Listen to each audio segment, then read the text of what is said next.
Hey guys, conas Niall and show. I'm reading iomána páirce don bhfoireann I know Tugann Niall an Dribleáil agus conas Dribleáil there in talamh. So the cúpla rud talamh le cumad iad aontain for seo. Cé rud ná an lá a scríbhann tú leis cumad bór an cumán cosúla seo. An lá bheile leis síos an cumán, okay? So tá an líróid chuna bheith I lár cosa, okay? Tá tú chun glún agus an grima croma agus tá tú chun smacht cumad an líróid mar sin.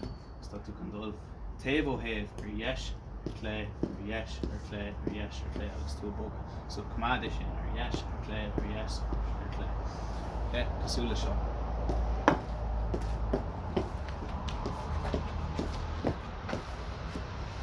Is féidir leat conas a bheith agat agus is seach is mac conas is féidir leat dul a lína díreach agus féidir leat dul a timpeall a cearcha.